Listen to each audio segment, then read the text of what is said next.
useful to people because, this is very important topic. Okay. So, hi Noor, welcome to my podcast. Can you tell me a little bit about yourself? Like I already know this is for my audience. So please tell me a little bit all about you. Thank you, Dr. Amrita. It's a pleasure to be on your show, and thank you very much for inviting me. So, I am a lawyer by profession, by training. I practiced at the Delhi High Court for about 3 to 4 years. And then I took a long break from going to High Court because my son was born. I wouldn't say that I've given up the legal profession because I still freelance as a lawyer. I do a lot of opinions, some contract work, but all from home, because with a little child at home, it's very difficult to devote time to going to court and also to take on the stresses of that job. So after I took a longish break, I decided to do something that I enjoyed, which was writing. Okay. And I began my blog, which was nooranandchavla.com. And how I found you. Sorry for interrupting. Yes, exactly. No, absolutely. That's how we've connected, and I'm grateful for that. And yes, so I write on lifestyle topics. I don't write anything legal because that is a different part of my life. But so I write everything from travel to parenting to beauty and fashion and just reviews, food reviews, all of that. And in fact, now actually after the lockdown, a new career path has opened up for me because I have started writing lots and lots of different lifestyle columns for newspapers. That's very so good. I would say now I'm even a journalist, even though that was not ever on the cards before. But I think I'm enjoying that more. Yeah, thank you. Yeah, so I'm definitely enjoying that more. And I think because I've been writing so much for papers, I've been writing less on my blog, which is a bit unfortunate. Not a problem. Yes, so I think you will make up soon. Yes, I hope so. But yes, this is about a little bit about me so far. Like, I live in Delhi for those that are interested to know. And how old is your son? Now he's going to be 5 in February. Okay, so he's doing all the sorts of online schooling and stuff right now, right? And so involved with that. Yeah, like we are all going crazy with too much of online schooling. I think, it is a boon and a bane at the same time. So does he do social media? Like, is he on any kind of social media channels? No, he's only 4. He doesn't even know what social media is. That's very good. And so does he watch YouTube?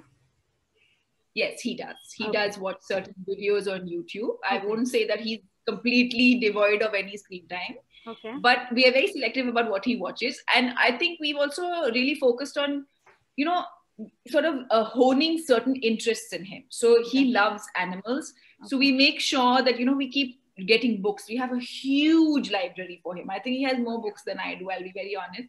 And I think that has led to a love of wanting to know more about animals. So the kind of videos he watches on YouTube are all animal related. He wants to see baby cubs and this and that. So that kind of a thing. Yeah. And somebody's always around. We never leave him with a device. Yeah, because the online world is even more dangerous than the offline world. We wouldn't want our children to walk alone on the streets, right? Like not when they are young and everything. Yes. So getting back to the topic, the main reason I contacted you is like there are lots of brands who want user generated content from mom bloggers like you, me, to share, how our kids interact with certain products, with certain apps, and how, like using their product. Like I have personally never been comfortable with sharing my kids direct face or videos for paid or unpaid content. Now have you been comfortable doing that, like using for brands or your own work?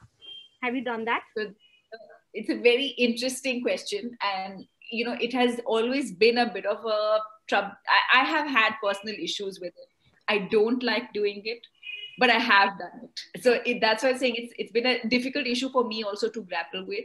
What has ended up happening is that, I like the product. For example, I mean, I don't know if I should be naming brands, but I'll say it's a natural baby food product. Okay. I really like them. I genuinely buy their products. So even if they had not approached me to I genuinely believe in them and want to recommend them.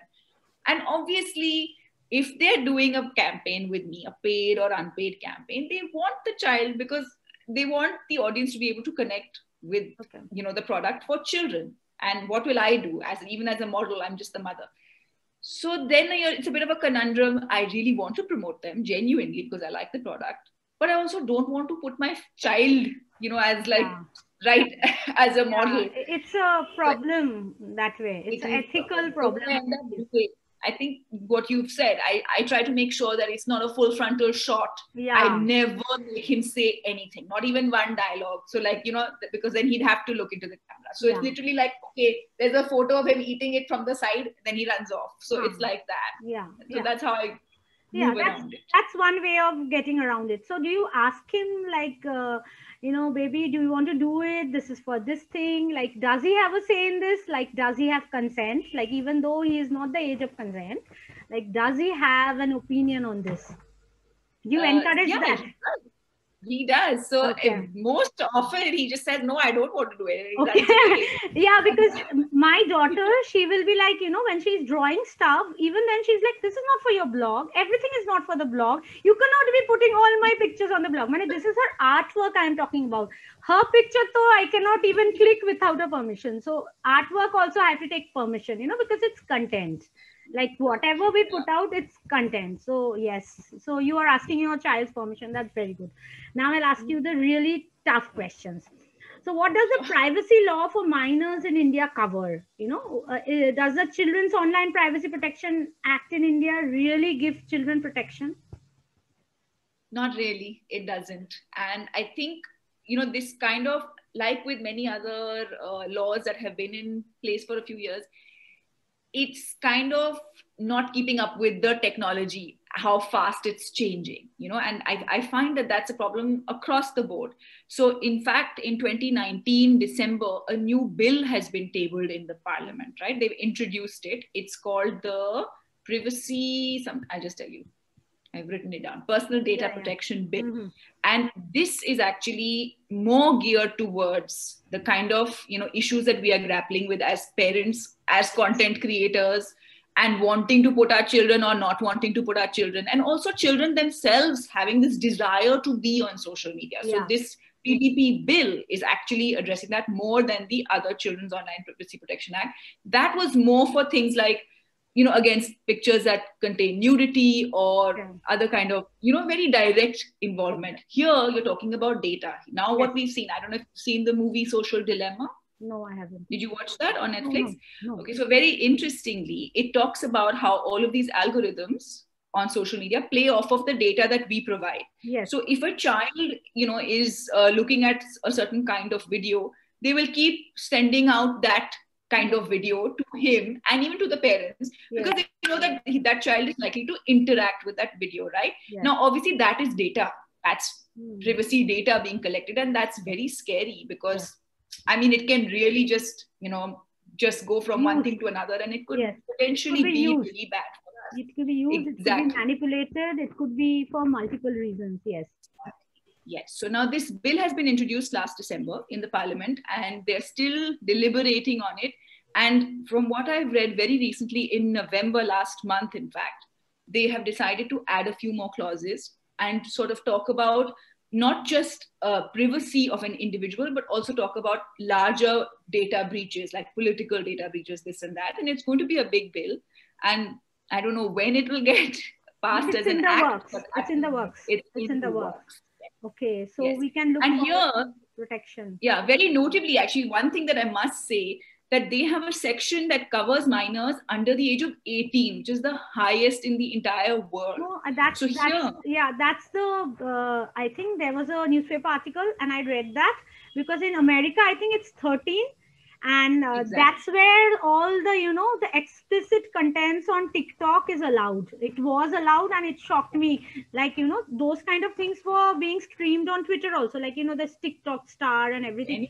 And such kids, even on Instagram, you will be shocked, because I don't know how they are making content like that and why they would be doing something like that. Kids, like, how, like, why, how and why they would be doing that, and where are the parents? That's the thing that was so worrying. It's very unfortunate. And the data is never gone. It's there somewhere in the archives, and you can just take it out and somebody could use it to absolutely destroy lives. So that's the reason I asked you. I thought Noor would be the right person because you are into copyright law. I read and I was like, okay, this is very interesting. I have a lot of questions. Now I'm interrupting you again, but I was like really wanting to know your viewpoint. Now tell me what you were going to say. That's fine. Sorry, I was just saying that unfortunately, it's because it's still a bill and not an act at the moment. Even in India, it's 13 only. We are following Instagram's laws because Instagram is based in the US. So very unfortunate. But Very even unfortunate. now, yeah, so basically what the law in America states is that you have to take the consent of a child before using their picture, before using their data. And the consent can only be given, 13 and above, right? So below that, you have to take the parent's consent. But our bill is saying that you have to take the consent of the parent till 18. Okay. So like, because they That's think very the good. parents are more, they will be Aware. more knowledgeable. Most likely. That's the thing. Most likely they will be more aware. Okay. We'll have to wait for this to we'll become have an to wait. actual law, hopefully Okay. soon. That's very interesting. So do you think parents are unintentionally violating their children's rights when they are giving, say, full frontal pictures of kids, making videos? Like even Ryan has that YouTube channel, which is the largest, most viewed channel in YouTube, and they earned loads of money. And after that, there was a lot of backlash, and YouTube stopped letting people comment on kids' video. There has been a lot of changes to YouTube policies for protection of kids also.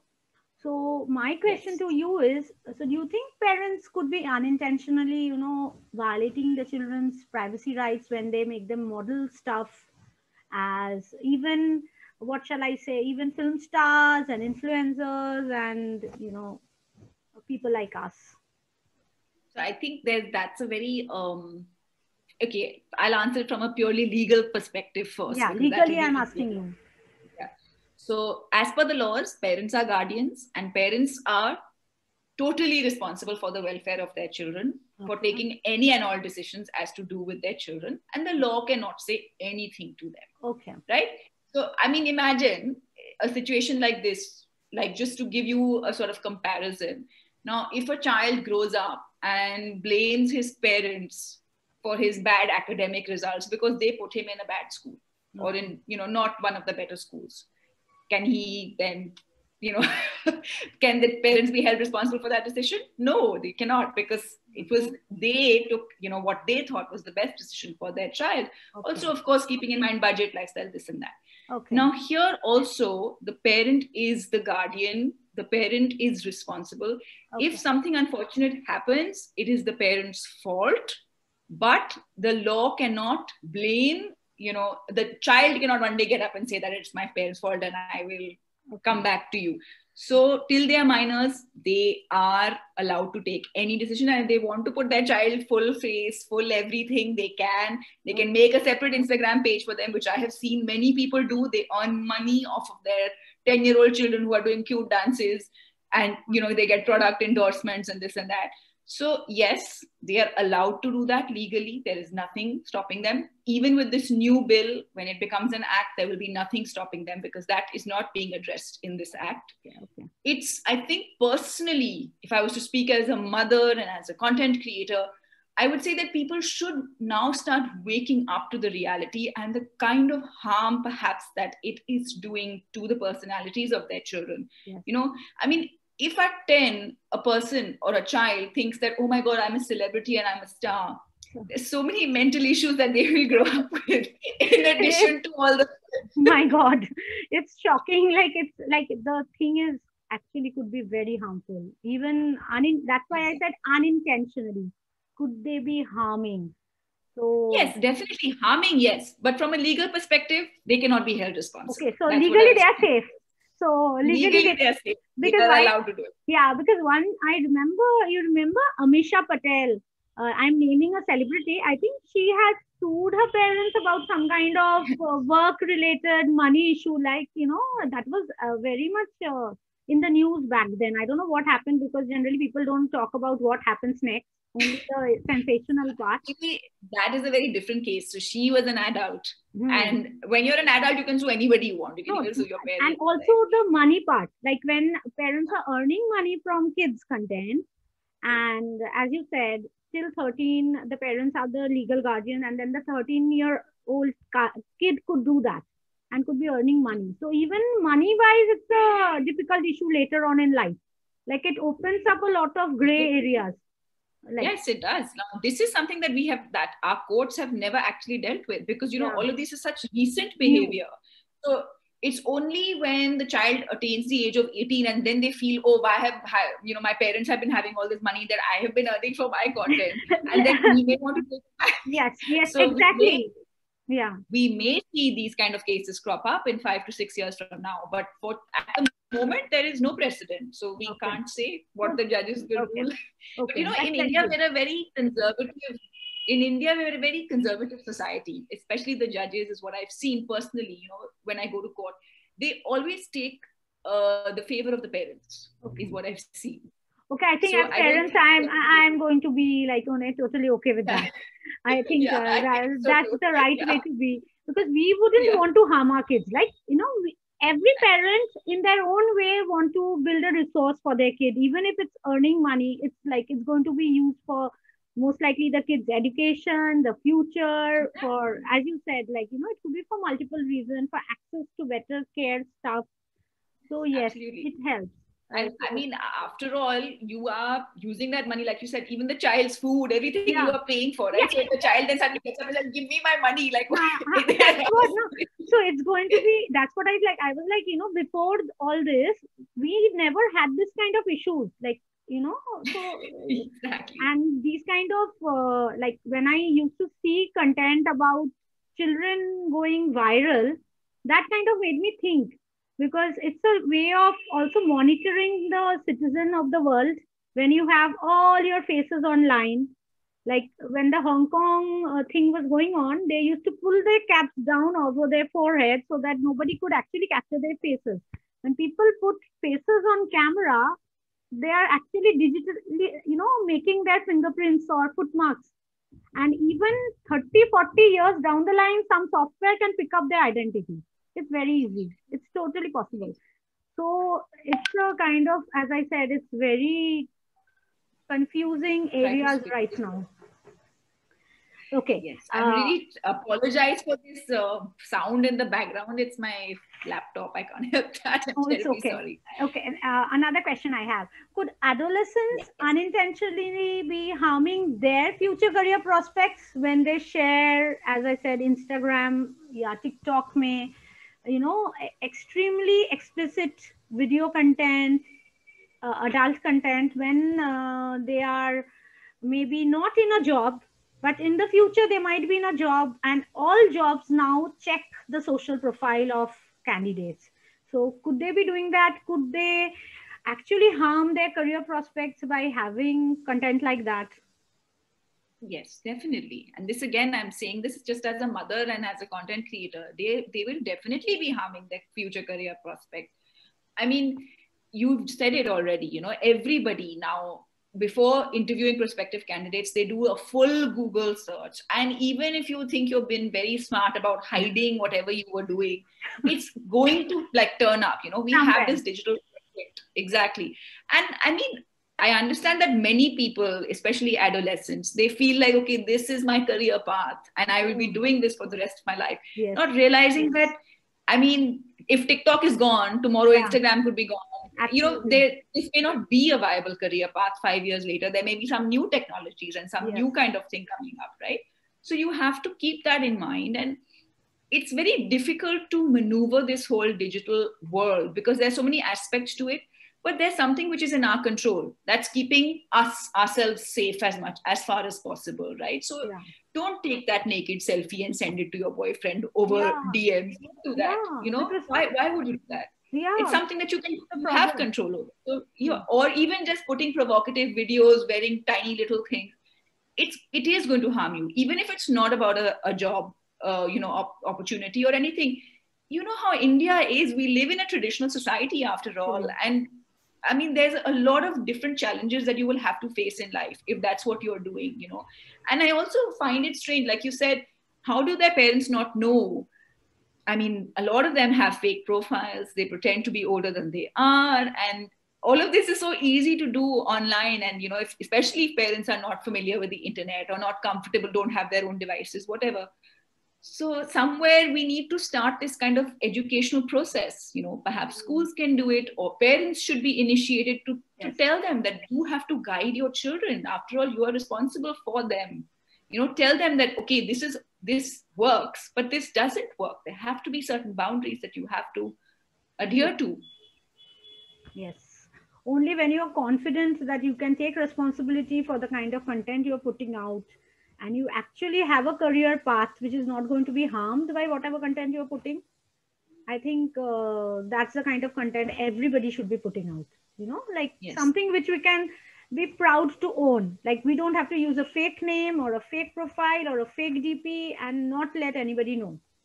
That's the kind of content we should own it. Like it's about body positivity, it's about making your own choices, it's about doing the right thing, but it's also about your future, which you just don't know how it can be affected. And it's also, I feel, you know, when you're under the age of 18, you're at a very impressionable age. So you may think that, oh, I'm being body positive, but not realizing that, is that really it? Or is it peer pressure?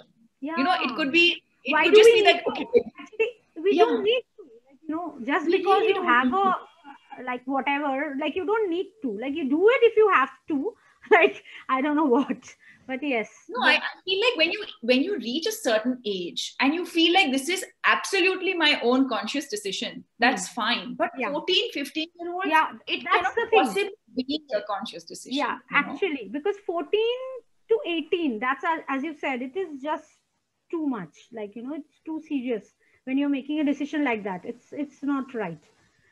Now, the next question is, what are the international laws saying about the children's right to digital privacy? Any other, you know, laws which should be looking at when India drafts or passes its bills or whatever in this regards, like something really good? So, there are I think many countries have their own ones. The main one is, of course, USA, which is the COPPA Act, or the Children's Online Privacy Protection Act. That's where they have this 13-year, you know, bar to the age of consent. And in fact, even UK and EU have something called the GDPR, or the General Data Protection Regulation, and that is also the same. Yeah. So if you want to put, you know, use children's data for anything, for marketing purposes, for anything, if you want to use children's photographs, if they're above the age of 13, they can give you consent to use it. Okay. And also that's why, you know, for Instagram, Facebook, they have a sign up age. So if you're below 13, you're not allowed to technically sign up. But obviously a lot of kids. Nobody checks, right? Nobody checks whether they are actually 13 or 14 or 15. That's what I've seen. No, they really don't. I have no idea. Yeah, how can they check? So it's not like they're telling them to upload their identity card. Yeah, because you know that's what they should be doing. Okay, chalo, but that is also collecting data, as you said. Like, why give your Aadhaar stuff to people? Like that has your fingerprints. Like, I don't know, criminals could be using it, steal your identity, like become, you know, Noor Anand Chawla or Dr. tomorrow. Yeah, like they have your address, they have your phone number, they have your parents' phone number, they have everything. And your school, which is even more scary. It's very scary. Yeah, that's the part which is very scary. School, and where you are going to work in the future, maybe. So you just don't know. And what brings down the line, what kind of families we get married into, nobody knows, right? Like, you didn't want to, like, you know, totally hamper everything. Because the kind of person we are when we are 18 and when we are 28 and 38 and 48 is not the same. So decisions have to be made carefully. But even like, so in America and in UK and all, it's a slightly different society. So I think when they took this decision to keep it at 13, firstly, they had not anticipated this ever happening, right? These laws also date back 7 to 8 years. So it was different back then. China, for example, has the 14 as age of consent. So it's just 1 year. China and TikTok, my God, like that is the one social media I actually did not even try. Like, I generally get on all the social media. I like using, you know, new social medias, but this was like, oh my God, that's really like, it's difficult to screen what's coming on your phone. And my daughter is taking up the phone. I don't want her to even look there. Like, you know, it's dangerous. So it was, I think, maybe a good call to ban sometimes, you know, Bura mat dekho, bura mat suno, bura mat socho and bolo is very important because it influences what we think. Like Of course, and it influences the younger a lot, much more than it influences even us. No, At least, it will influence. Like going through the Instagram feed, if I'm seeing weird stuff, it's like, oh no. Like, you know, when you are in a line at the bank and you're looking at the Instagram feed and somebody आपके पीछे देख रहा है, आप क्या देख रहे हो? You're like, oh no, I don't want this person to see what I'm seeing, right? Like, आपका feed कुछ भी आ सकता है. You don't know what's going to be there. So, what kind of content, again, it's a little bit repetitive. We have already discussed it. Firbi, I'll ask you, what kind of kids content is okay for parents to share online publicly? Do you think? What kind of content they could do safely? So I would say this would depend on one's sensibilities. You know, I can't say. I feel like if I give an answer to this, it'll sound like I'm passing judgment. No, I'm asking you as a lawyer. I'm asking you as a lawyer. Not as legally there is nothing. There is no act or any provision, legal provision that lays out exactly what is allowed and what is not. There is nothing like that. There is no legal precedent either, which is previous cases. Nothing like that. It only says that a parent is responsible for the welfare of their child, right? And therefore, the data also belongs to, it's the responsibility of the parent to ensure that the data is not breached. Now, this is changing because people are realizing, even the people like our parliament, our politicians, they're all realizing that actually parents don't have control when children are sitting with devices. Parents don't have control, right? So that's why they're now trying to implement. Now, I think with this new bill, what they're trying to say is that firstly, there's going to be a body, a regulatory body, to ensure that if something goes wrong, you have some place to go to, a specialized court, you know, to take up those cases, right? So that's one thing. The second thing, they're trying to put down strict rules of what is allowed and what isn't. So I don't know how they're planning to do this, because this is also, like you said, how will they do that? How can they ensure that it's somebody who's 13 and not 9, right? Absolutely. I don't know how they'll do it, but they're saying that they will. They're saying that, you know, we will make sure that whoever, if a child is joining, there has to be a certain like procedure to follow, and parents have to give their consent and this and that and whatever. So let's hope for the best. I would say as of now, there is nothing, no legal provision for it. And I do feel, just as a word of caution, that parents should be careful of whatever they are putting up, because there is no legal protection right now. They should be careful, you know, that they shouldn't put children's photos that could be converted in compromising positions. You know, sometimes if it's like, even if there's a little girl who's sitting like this sweetly, there are a lot of perverts on the internet. We don't know what could happen with that photograph, right? That conversation could go a long way. Like exactly. That is like.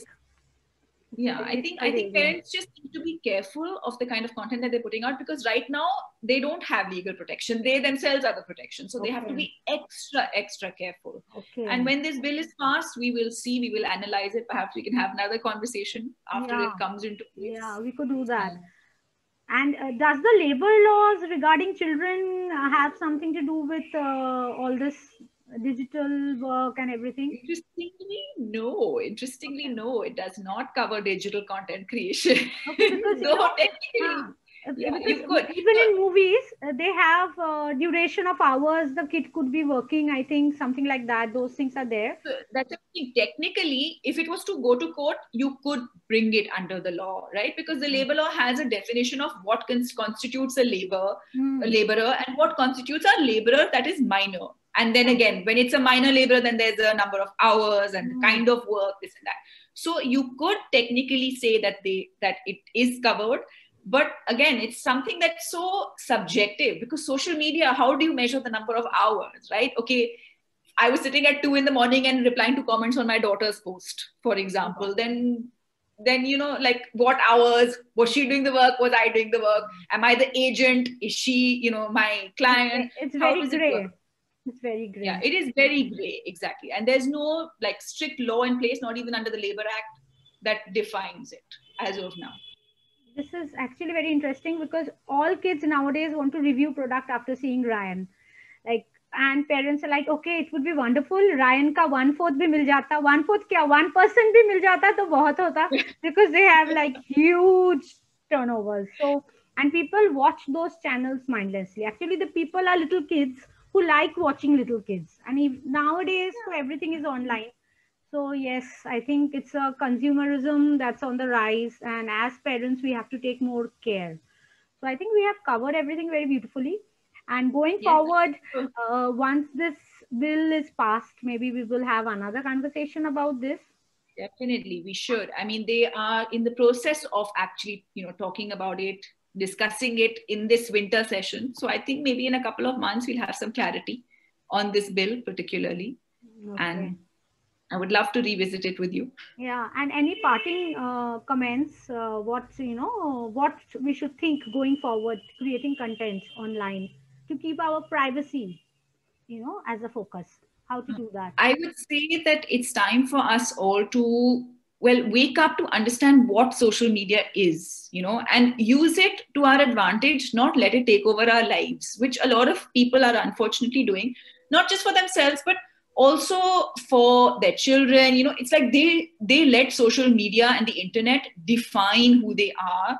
And perhaps it's a quest for money, perhaps it's a quest for fame.